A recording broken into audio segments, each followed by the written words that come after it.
still gotta see the Gunners win Premier League. Those were lyrics from the great 21 Savage. With a 5-point cushion above the 4-time Premier League winners in the last 5 years, Arsenal looked to have their name ready engraved in the trophy. At the start of the season for Arsenal, things weren't looking too great. Lacazette and Aubameyang left the club. And his league competitors were spending millions on big players. Man United got their new manager, Erik ten Hag, and even bought Anthony from Ajax. Liverpool spent 100 million on Nunez. And to make matters worse, Manchester City, arguably the best team in the league right now, bought the Norwegian goal-scoring machine himself, Erling Haaland, and that will only strengthen their squad. But looking at the bright side, Mikel Arteta also did some quality signings, bringing Gabriel Jesus and Zinchenko from Manchester City. Fast forward to now, the current Arsenal team, as of this recording, only suffered 1 defeat in 19 matches, and the only defeat was a loss against Manchester United, and they're currently sitting first in the league with 50 points.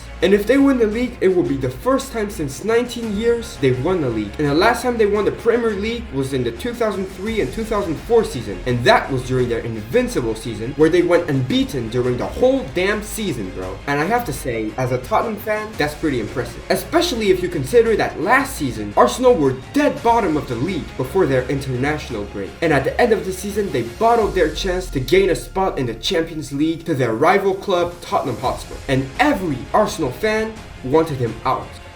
Arteta, out! Now! You get me? Get the tactics are wrong.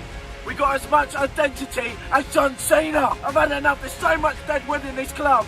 I could start a bonfire. But trust the process, they said. And now this Arsenal team are a very difficult team to play against because they're technically strong. And let's not forget they have dangerous wingers like Martinelli and Saka, who have been amazing so far this season. And in the striker position, they have Gabriel Jesus, who has been very good for Arsenal. But unfortunately, he's out for a few months due to injury and should return mid-March. But fear not, because they still had their second choice striker, Nketiah. And despite being second choice as a striker, he didn't disappoint, scoring 2 goals against Oxford United. And Nketiah also scored 2 goals against Manchester United, and one of them was at the last minute to secure 3 points for Arsenal. And those were points they really needed. All the Arsenal players have been on form, but let's not forget Martin Odegaard. He's a phenomenal player, controlling Arsenal's midfield and giving them all the assists they need to score goals. And one thing I noticed about Arsenal was that when they play, they're always smiling on the pitch. And there's this sense of team spirit in this Arsenal squad. It's a bit corny, but you know what they say, dream work make the team work. And Arsenal are halfway there to winning the Premier League. And do they have what it takes to maintain this first spot in the league, or will another team steal their spot? Well, we can already take teams like Liverpool and Chelsea out of the equation because they have been terrible so far this season, and I don't see them doing a comeback.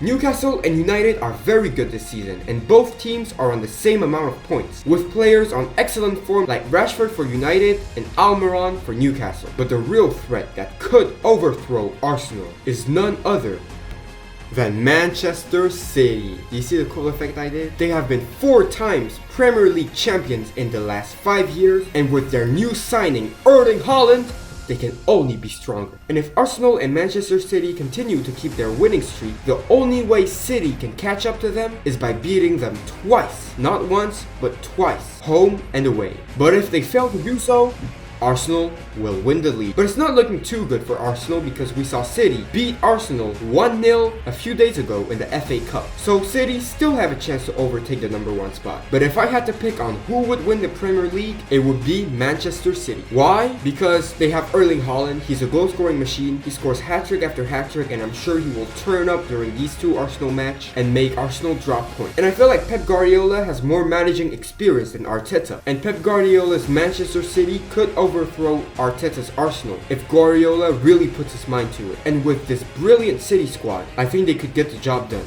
compared to Arsenal's young squad. And if you want to see the best moments of the World Cup, you can watch this video right here. Don't forget to like and subscribe. I have been Football Man, and I'm out.